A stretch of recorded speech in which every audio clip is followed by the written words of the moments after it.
नमस्कार दोस्तों। तो आइए आलोका एजुकेशन चैनल पर आप सभी लोगों का स्वागत है। दोस्तों, आज हम लोग कुछ महत्वपूर्ण प्रश्नों के बारे में चर्चा करेंगे, जिसे ध्यानपूर्वक आप लोग सुनिए और अपने माइंड में से बैठाने का कोशिश कीजिए।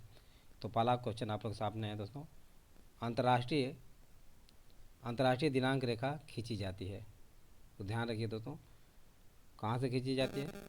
इन अफ्रीका से होकर, बी एशिया से होकर, सी प्रशांत महासागर से होकर, डी अटलांटिक महासागर से होकर। तो दोस्तों, अंतर्राष्ट्रीय जो दिनांक रेखा है खींची जाती है, ये प्रशांत महासागर से होकर जाती है। कहाँ से? प्रशांत महासागर से होकर जाती है। तो विकल्प सी सॉरी दोस्तों, विकल्प सी जो है उचित आंसर है। आइए इसके बारे में जानते हैं। अंतर्राष्ट्रीय तिथि रेखा पृथ्वी पर ऐसी प्रतिबिंब रेखा होती है जो दो क्रमागत कैलेंडर दिनों को जो दो क्रमागत कैलेंडर दिनों को अलग करती है। यह ग्रीनविच इंग्लैंड से, कहाँ से? ग्रीनविच इंग्लैंड से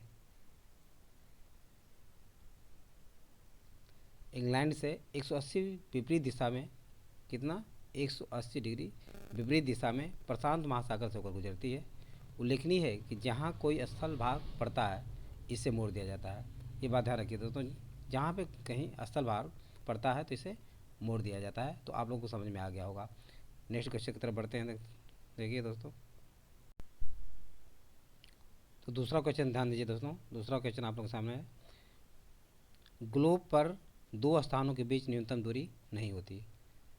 ये बात ध्यान रखिए कि ग्लोब पर दो स्थानों के मध्य जो है न्यूनतम दूरी नहीं होती। कहाँ पर होती? विकल्प आप लोगों के सामने 45 डिग्री उत्तरी अक्षांश पर, 45 डिग्री दक्षिणी अक्षांश पर और प्रधान देशांतर पर, तथा डी ऑप्शन है अंतर्राष्ट्रीय तिथि रेखा पर। चार विकल्प आप लोगों के सामने है और इन विकल्पों को ध्यान से पढ़िए और समझने का प्रयत्न कीजिए। तो ग्लोब पर दो स्थानों के बीच न्यूनतम दूरी कहाँ पर नहीं होती है? तो अंतर्राष्ट्रीय तिथि रेखा पर। कहाँ पे? अंतर्राष्ट्रीय तिथि रेखा पर दोस्तों जो है ग्लोब के दो स्थानों के मध्य जो है न्यूनतम दूरी नहीं होती है। ये बात ध्यान में आप अपने दिमाग में बैठा लीजिए। आइए इसके बारे में कुछ जानकारी हासिल करते हैं। अंतर्राष्ट्रीय तिथि रेखा 180 डिग्री देशांतर को छोड़कर, ध्यान रखिए, अंतर्राष्ट्रीय तिथि रेखा 180 देशांतर को छोड़कर बाकी सभी रेखाएं नियत स्थान से होकर गुजरती हैं। जबकि अंतर्राष्ट्रीय तिथि रेखा को 8 स्थानों पर मोड़ दिया जाता है। अंतर्राष्ट्रीय तिथि रेखा को कितने स्थानों पे? 8 स्थानों पर मोड़ दिया जाता है। ये बातें ध्यान रखिए कि कितने स्थानों पर मोड़ा जाता है? 8 स्थानों पर मोड़ा जाता है, ताकि एक ही स्थान पर तिथि को लेकर मतभेद की स्थिति न पैदा हो। अलास्का के पास मोड़ दिए जाने के रास्ते पर दो स्थानों के बीच की दूरी घट बढ़ जाती है। कहाँ पे? अलास्का के पास मोड़ दिए जाने के कारण दो स्थानों के बीच जो दूरी है वो घट बढ़ जाती है। अतः ग्लोब पर दो स्थानों के बीच न्यूनतम दूरी अंतर्राष्ट्रीय तिथि रेखा पर नहीं होती। तो दोस्तों, आप लोगों को समझ में आ गया होगा। अगले क्वेश्चन की तरफ हम लोग बढ़ते हैं, ध्यान दीजिए। नेक्स्ट क्वेश्चन, तो क्वेश्चन नंबर 3 देखिए दोस्तों। क्वेश्चन नंबर 3, निम्नलिखित में से कौन सा एक जल डमरू मध्य अंतर्राष्ट्रीय तिथि रेखा की सर्वाधिक निकट है? हालांकि निम्न में से कौन एक जल डमरू मध्य जो है अंतर्राष्ट्रीय तिथि रेखा के सर्वाधिक निकट है? तो ध्यान दीजिए, आप लोगों के सामने विकल्प है मलक्का जल डमरू मध्य, बेरिंग जल डमरू मध्य, फ्लोरिडा जल डमरू मध्य और जिब्राल्टर जल डमरू मध्य। ये चार ऑप्शन आप लोगों के सामने हैं। मलक्का जल डमरू मध्य, बेरिंग जल डमरू मध्य, फ्लोरिडा जल डमरू मध्य और जिब्राल्टर जल डमरू मध्य। ये मलक्का है, आधा का इसमें ध्यान रखिए। तो इसमें बेरिंग जल डमरू मध्य जो है अंतर्राष्ट्रीय तिथि रेखा की सर्वाधिक निकट है। क्या है? बेरिंग जल डमरू मध्य रेखा जो है अंतर्राष्ट्रीय तिथि रेखा के एकदम बिल्कुल नज़दीक है। तो आइए इसके विषय में जानते हैं। प्रधान मध्याह्न रेखा अथवा ग्रीनविच रेखा, प्रधान मध्याह्न रेखा अथवा ग्रीनविच रेखा जो जीरो देशांतर पर अवस्थित है, इसके पूर्व से अथवा पश्चिम से 180 डिग्री पर अंतर्राष्ट्रीय तिथि रेखा गुजरती है, ये स्थित है। पूर्व अथवा पश्चिम में 180 अंश के सर्वाधिक निकट का देशांतर अंतर्राष्ट्रीय तिथि रेखा के सर्वाधिक निकट होगा।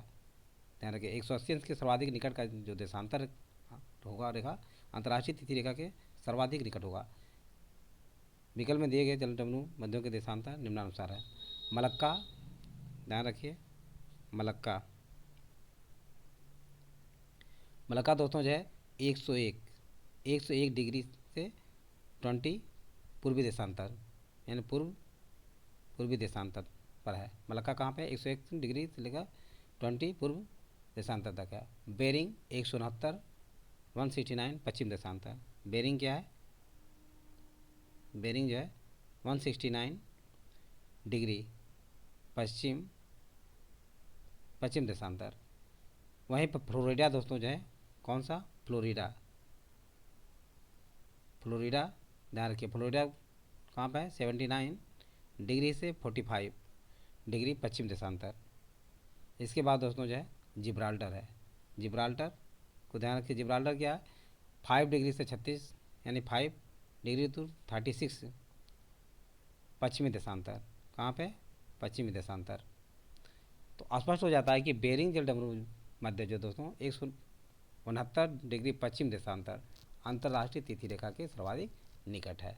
तो आप लोगों को समझ में आ गया होगा। नेक्स्ट क्वेश्चन की तरफ बढ़ते हैं दोस्तों, ध्यान दीजिए। तो देखिए दोस्तों, क्वेश्चन नंबर 4 है। क्वेश्चन नंबर 4, किसी जहाज को सबसे कम समय में एक स्थान से दूसरे स्थान तक जाने के लिए निम्न में से किसे मार्ग बनाना चाहिए? एक बार पुनः क्वेश्चन पर ध्यान दीजिए। किसी जहाज को सबसे कम समय में एक स्थान से दूसरे स्थान तक जाने के लिए निम्न में से किसे मार्ग बनाना चाहिए? तो दोस्तों विकल्प आप लोगों के सामने है। समुद्री धारा को, समुद्री हवा को, देशांतर को, अक्षांश को। सोचिए किसको बनाना चाहिए? अक्षांश को बनाना चाहिए, देशांतर को, समुद्री हवा या समुद्री धारा को? ध्यान में तो ये रहेगा कि समुद्री हवा को ही बना जाए, लेकिन नहीं दोस्तों, देशांतर को। किसको? देशांतर को बनाना चाहिए। इसमें उचित आंसर देशांतर है। क्या है? देशांतर है। आइए इसके तथ्यों के बारे में जानते हैं। किसी जहाज को एक स्थान से दूसरे स्थान तक कम समय में पहुंचने के लिए यात्रा देशांतर के सापेक्ष करनी होगी। किसके? यात्रा जो है देशांतर के सापेक्ष करनी होगी। 180 डिग्री देशांतर पर पूर्व से पश्चिम जाने पर, कहाँ से? पूर्व से पश्चिम जाने पर, यदि पूर्व से पश्चिम जाते हैं, पूर्व से पश्चिम जाने पर एक दिन कम हो जाता है। क्या होता है? एक दिन कम हो जाता है।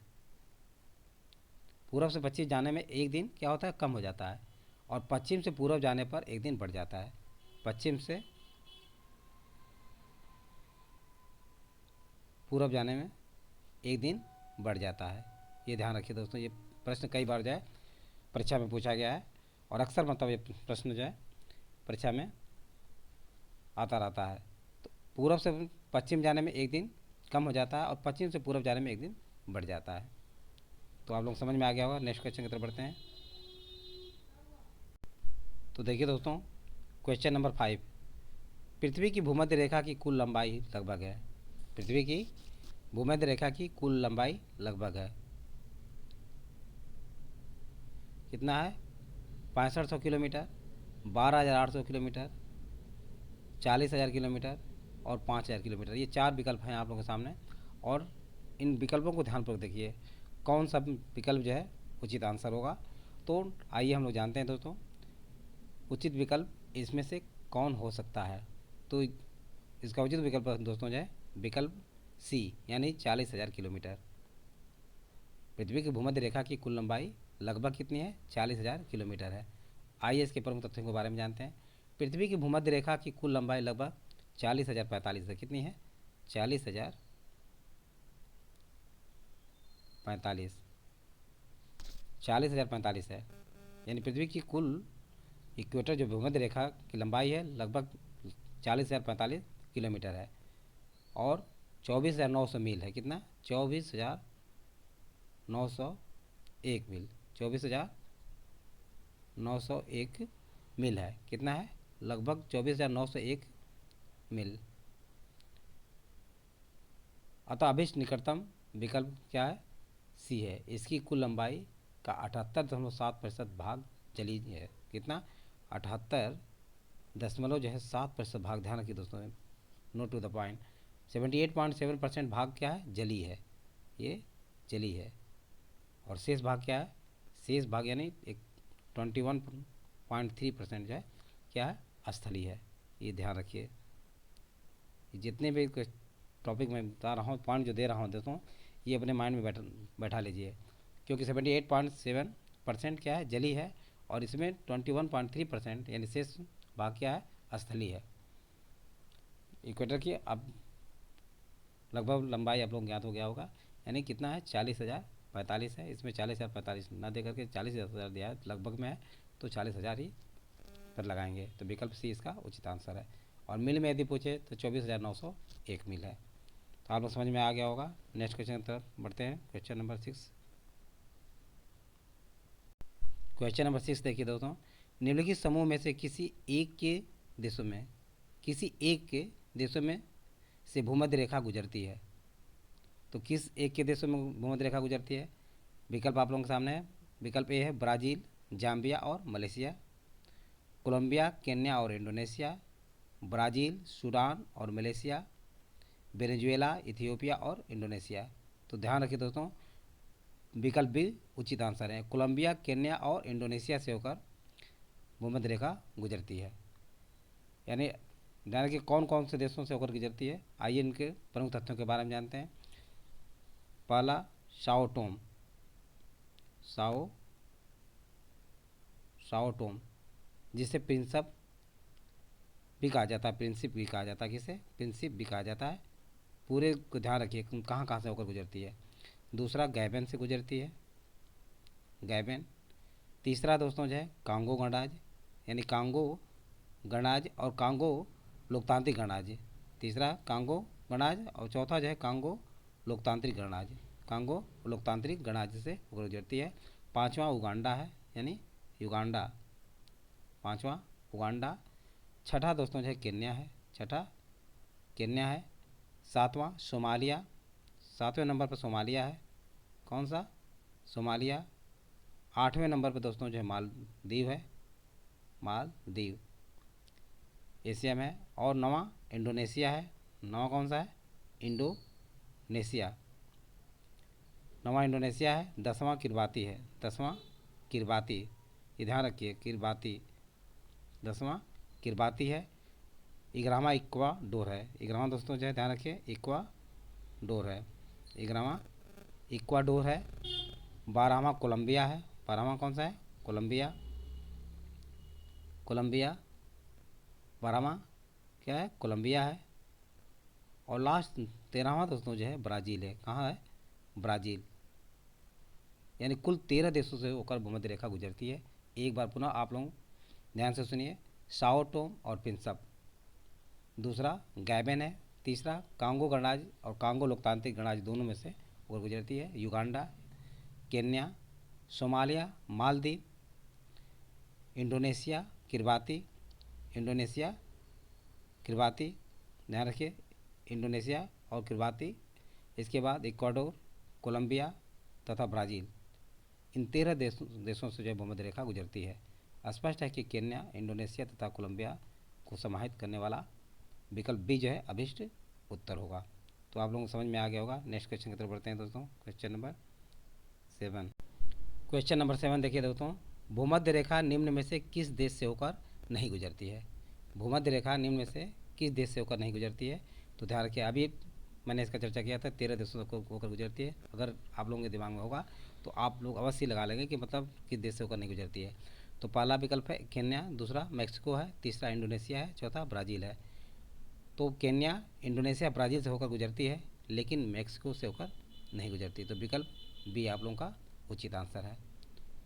आइए प्रमुख तथ्यों के बारे में जानते हैं। भूमध्य रेखा 0 अक्षांश निम्नलिखित देशों से होकर गुजरती हैं।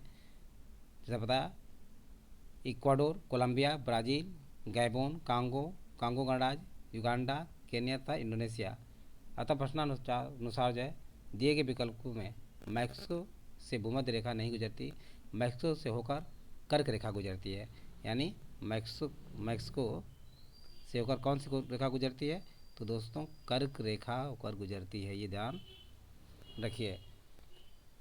तो आप लोग समझ में आ गया होगा। नेक्स्ट क्वेश्चन नंबर 8 देखिए दोस्तों, जिस अक्षांश पर वार्षिक तापांतर न्यूनतम होता है वह है, जिस अक्षांश पर वार्षिक तापांतर न्यूनतम होता है वह है, ध्यान रखिए, जिस अक्षांश पर, कह रहा है कि जिस अक्षांश पर वार्षिक तापांतर न्यूनतम होता है वह क्या है? विकल्प आपके सामने भूमध्य रेखा है, कर्क रेखा है, मकर रेखा है, उत्तरी ध्रुव वृत्त है। भूमध्य रेखा, कर्क रेखा, मकर रेखा, उत्तरी ध्रुव वृत्त, ये 4 विकल्प आप लोग के सामने हैं। तो आप लोग अनुमान लगाइए और बताने का कष्ट करें, बताने का प्रयास कीजिए कि इनमें से कौन सा विकल्प उचित आंसर होगा। तो ध्यान रखिए दोस्तों, विकल्प ए जो है इसका उचित आंसर होगा, यानी भूमध्य रेखा पर। आइए इसके प्रमुख तथ्यों के बारे में देखते हैं। विषुवत रेखा, भूमध्य रेखा, इक्वेटर पर वार्षिक तापांतर सबसे कम पाया जाता है, अर्थात यहाँ लगभग वर्ष भर सूर्य की किरणें लंबवत पड़ने से उच्च एवं निम्न तापमान में ज़्यादा अंतर नहीं आ पाता। यानी भूमध्य रेखा पर सूर्य किरणें क्या पड़ती हैं? लंबवत पड़ती हैं। सूर्य की किरणें लंबवत पड़ने के कारण इनमें वार्षिक तापांतर का जो अंतर होता है, तापांतर जो होता है उसमें क्या होता है? लंबवत पड़ने से उच्च एवं निम्न तापमान में, किसमें? उच्च एवं निम्न तापमान में ज़्यादा अंतर नहीं आ पाता। इन क्षेत्रों में कोई शीत ऋतु नहीं होती। अब प्रश्न ये भी उठता है कि किस क्षेत्र में कोई शीत ऋतु नहीं होती है? तो भूमध्य, यानी कहाँ पे होता है? भूमध्य रेखा पर कोई शीत ऋतु नहीं होती, शीत ऋतु नहीं होती। नोट टू द पॉइंट, ये ध्यान रखिए दोस्तों। अगर मान लीजिए प्रश्न पूछ दिया जाता है कि कहाँ पर शीत ऋतु नहीं होती है, तो भूमध्य रेखा पर नहीं होती है। और इसमें तापांतर जो है बहुत कम पाया जाता है, क्योंकि यहाँ पे जो सूर्य की किरणें हैं लंबवत पड़ती हैं, इसी कारण से है यहाँ तापांतर सबसे कम होता है। तो आप लोग समझ में आ गया होगा। नेक्स्ट क्वेश्चन की तरफ बढ़ते हैं दोस्तों, ध्यान दीजिए। क्वेश्चन नंबर 9 है दोस्तों, ध्यान दीजिए। निम्नलिखित नगरों में से कौन सा एक भूमध्य रेखा के सर्वाधिक निकट है? निम्नलिखित नगरों में से कौन सा एक भूमध्य रेखा के सर्वाधिक निकट है? विकल्प आप लोगों के सामने है। Colombo, Jakarta, Manila, Singapore.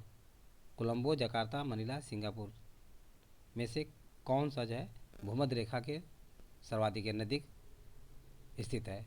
तो सिंगापुर कौन सा है? विकल्प डी उचित आंसर है। सिंगापुर जो है दोस्तों, ध्यान रखिए, भूमध्य रेखा के सर्वाधिक निकट स्थित है। आइए इसके प्रमुख तथ्यों के बारे में देखते हैं। कोलंबो 6 डिग्री 55 to 30 डिग्री अक्षांश पर, जकार्ता 6 डिग्री 08 दक्षिण अक्षांश पर, तथा मनीला 14 डिग्री 30 अक्षांश पर, तथा सिंगापुर 1 डिग्री 18 30 अक्षांश पर अवस्थित है। स्पष्ट है कि भूमध्य रेखा 0 अक्षांश के सर्वाधिक निकट सिंगापुर है। कितने पे सिंगापुर, कितने पे है? 1 डिग्री 18 30, कहाँ पे? 30 अक्षांश पर। तो ये यानी सबसे नज़दीक, क्योंकि ये ध्यान रखिएगा, भूमध्य रेखा 0 अक्षांश के सर्वाधिक निकट इसलिए कि क्योंकि ये क्या है, इसका 1 डिग्री 1830 अक्षांश पर स्थित है। यही कारण है ये भूमध्य रेखा के सर्वाधिक नज़दीक है। सिंगापुर भूमध्य रेखा से मात्र कितने दूरी पर है? 137 किलोमीटर की दूरी पर स्थित है। सिंगापुर 137 किलोमीटर की दूरी पर स्थित है, किलोमीटर की दूरी पर स्थित है, ध्यान रखिए। नेक्स्ट क्वेश्चन नंबर 10 है दोस्तों, ध्यान रखिए। भूमध्य रेखा, कर्क रेखा और मकर रेखा तीनों निम्न में से किस एक महाद्वीप से होकर गुजरती है? तो ध्यान रखिए दोस्तों, एशिया महाद्वीप से, अफ्रीका महाद्वीप से, उत्तरी अमेरिका महाद्वीप से और दक्षिणी अमेरिका महाद्वीप से। 4 विकल्प आप लोगों के सामने हैं, एशिया महाद्वीप, अफ्रीका, उत्तरी अमेरिका और दक्षिणी अमेरिका।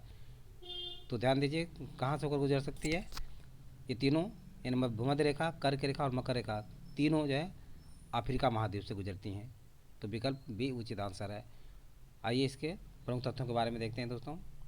भूमध्य रेखा, कर्क रेखा तथा मकर रेखा तीनों अफ्रीका महाद्वीप से होकर गुजरती हैं। दक्षिण अमेरिका महाद्वीप से भूमध्य तथा मकर रेखा गुजरती है। कहाँ से?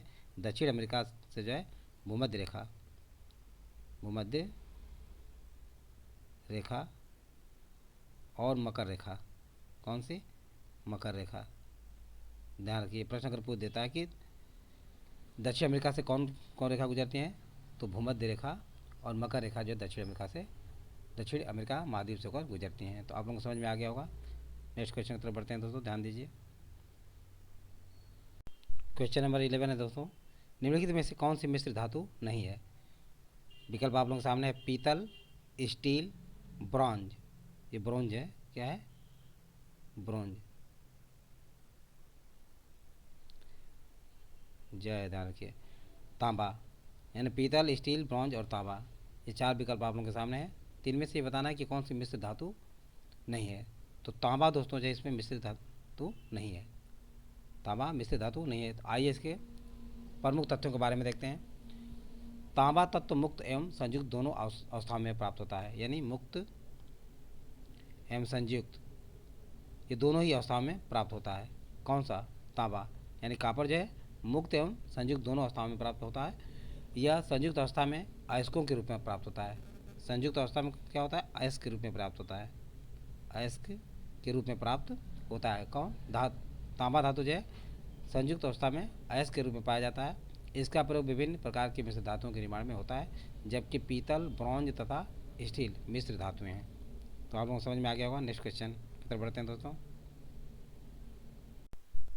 क्वेश्चन नंबर 12 देखिए दोस्तों। जस्तेदार लोहे की चादरें जंग से बची रहती हैं क्योंकि उनमें निम्नलिखित की परत विद्यमान होती है। तो ध्यान रखिए, क्रोमियम की, सीसा की, ये सीसा है, क्या है? सीसा, सीसा, यसद, यसद, बंग, यानी क्रोमियम, सीसा, यसद, बंग, ये चार विकल्प हैं। तो ध्यान रखिए कौन सा इसका उचित आंसर होगा। तो ध्यान रखिए दोस्तों, यसद जो है इसका उचित आंसर होगा। आइए इसके प्रमुख तथ्यों के बारे में देखते हैं। जस्ता अथवा यसद, जिंक, जस्ता अथवा यसद जिंक एक तत्व है जिसका उपयोग लोहे के प्रतिरक्षण में किया जाता है। लोहे के संरक्षण में यसद का प्रयोग किया जाता है। जस्तीकृत लोहा पानी, साबुन के विलयन, पेट्रोल और खनिज तेलों के प्रभाव को सह लेता है। लोहे को जंगरोधी बनाने हेतु उस पर जस्ते की पालिश की जाती है। इसे गैल्वेनाइजेशन भी कहते हैं। क्या कहते हैं? गैल्वेनाइजेशन भी कहते हैं,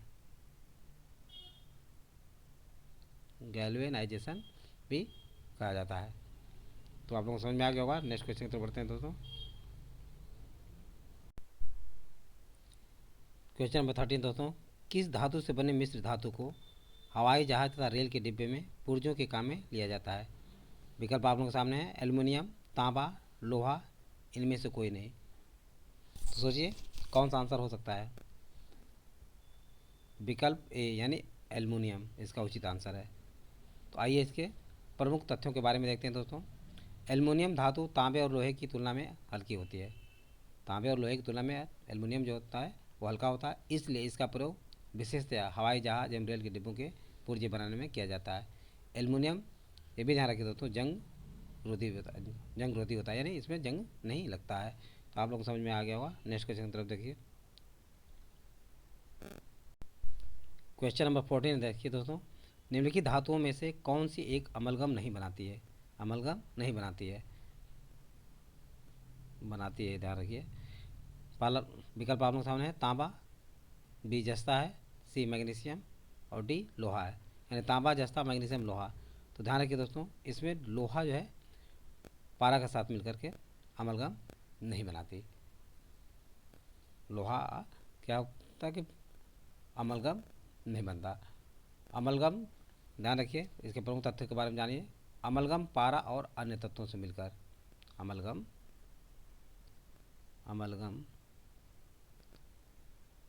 पारा एवं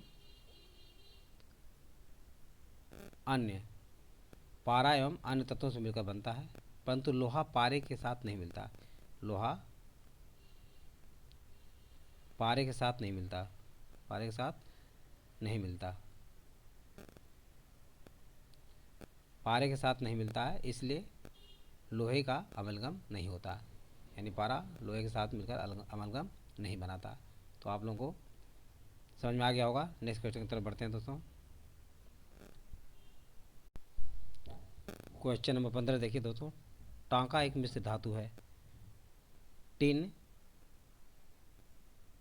तथा तांबे की, टिन तथा शीशे की, यानी ये तीन नहीं है, टीन है। क्या है? टीन तथा शीशे की। और ये टीन तांबे तथा जस्ते की, टीन तांबे तथा जस्ते की, ये भी टीन है। टीन शीशा, ये शीशा है दोस्तों, शिक्षा उसमें आ गया है। ये भी टीन तांबे तथा जस्ते की है और टीन शीशा तथा जस्ते की।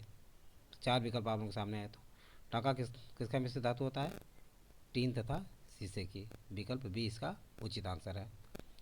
विकल्प बी उचित आंसर होगा। टाका एक मिश्र धातु किसका है? टीन तथा शीशे की। आइए, तो टाका या सोल्डर मिश्र धातु में शीशा कितना? शीशा दोस्तों जो है 68%। कितना? शीशा 68%, टीन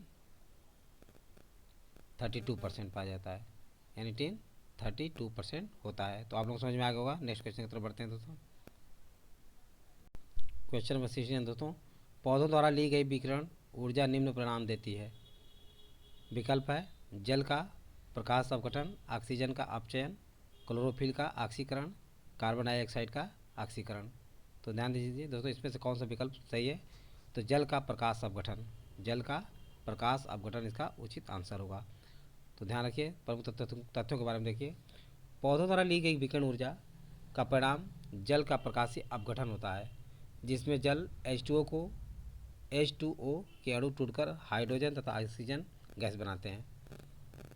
H2O टूटकर किसमें बदलते हैं? हाइड्रोजन तथा ऑक्सीजन गैस बनाते हैं।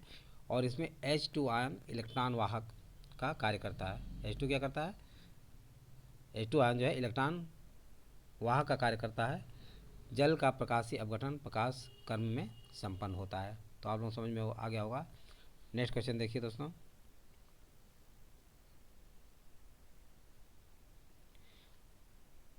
अधिकांश कीट श्वसन कैसे करते हैं?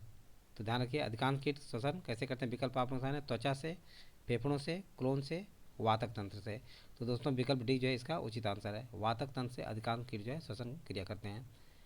तो आइए इसके प्रमुख तथ्यों के बारे में देखते हैं। सभी कीटों में श्वसन की जो क्रिया होती है, जिसके दौरान वे ऑक्सीजन O2 को शरीर के अंदर ग्रहण कर कार्बन डाइऑक्साइड CO2 को बाहर निकालते हैं। इनमें श्वसन के लिए वायु नलियों या ट्रैकी, एयर ट्यूबर और ट्रैकी का जाल बिछा रहता है, जिसे वातक तंत्र, ट्रैकी सिस्टम कहा जाता है। यह तंत्र बाहरी वायु को ग्रहण कर शरीर की प्रत्येक कोशिकाओं तक पहुंचाने में सहायक होता है। तो ट्रैकी के माध्यम से कीट जो है अपना श्वसन क्रिया करते हैं, यानी जिसे वातक तंत्र भी कहा जाता है। तो आप लोग समझ में आ गया होगा दोस्तों। नेक्स्ट क्वेश्चन की तरफ बढ़ते हैं। क्वेश्चन नंबर 19 है दोस्तों, जमी हुई झील के अंदर मछली जीवित रह सकती है क्योंकि बर्फ ऊष्मा का, ये क्या है? ऊष्मा का सुचालक है। मछलियाँ उष्ण रक्त वाली जीव हैं। तलों के निकट पानी नहीं जमता, ये जमता है। डी, मछलियाँ बर्फ में शीत निद्रा में रहती हैं। ये चार विकल्प हैं दोस्तों। तो आप लोग अनुमान लगा सकते हैं कि इसमें से कौन सा उचित आंसर होगा।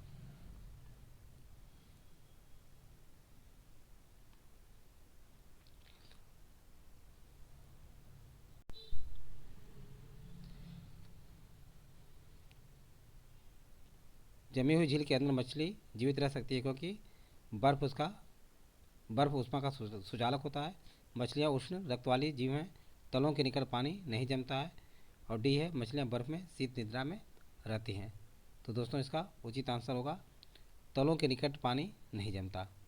तलों के निकट पानी नहीं जमता, इस वजह से मछलियाँ झील के अंदर जो है जीवित रह सकती हैं। आइए हम लोग इसके तथ्यों के विषय में जानते हैं। सर्दियों के मौसम में जब बाहरी तापमान जल के हिमांक बिंदु से कम हो जाता है, तब झीलें तथा नदियों का पानी जम जाता है, परंतु इस दशा में झील या नदी की केवल ऊपरी परत ही जमती है। ये बात ध्यान रखिए कि नदी का जो ऊपरी परत होता है वही जमता है। ऊपरी परत के नीचे जल अपने तरल रूप में ही विद्यमान रहता है।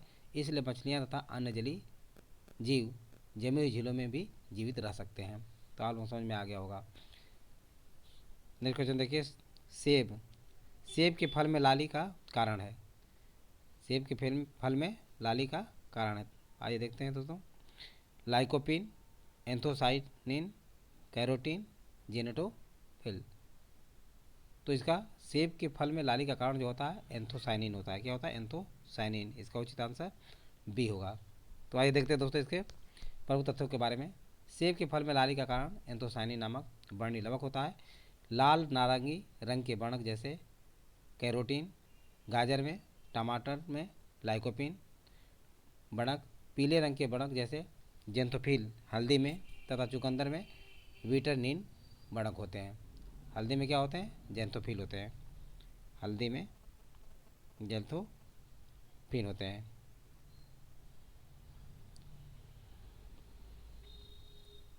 जेंथोफिन क्या होता है? जेंथोफिल। ये जेंथोफिल ही है, ये ध्यान रखिए दोस्तों। तो हल्दी में जेंथोफिल होता है। तो आप लोगों को समझ में आ गया होगा। उसी प्रकार दोस्तों जो है टमाटर में लाल रंग जो होता है लाइकोपिन इसमें पाया जाता है। तो ये सब बातें जो है आप लोग अपने दिमाग में बैठा लीजिए। जैसा कि मैंने अभी वर्णन किया कि लाल नारंगी रंग के वर्णक जैसे कैरोटीन, गाजर में क्या होता है? गाजर, टमाटर में लाइकोपिन होता है। पीले रंग के वर्णक जैसे जेंथोफिल हल्दी में तथा चुकंदर में विटरनिन। चुकंदर में क्या होता है? विटरनिन। चुकंदर में विटरनिन होता है। विटरनिन चुकंदर में विटरनिन होता है। तो दोस्तों आप लोग समझ में आ गया होगा। आज बस इतना ही। यदि वीडियो अच्छा लगा हो तो इसे सब्सक्राइब और लाइक अवश्य करें तथा अपने सगे समझे दोस्तों को शेयर करना ना भूलें। थैंक यू दोस्त, नेक्स्ट वीडियो मिलेंगे।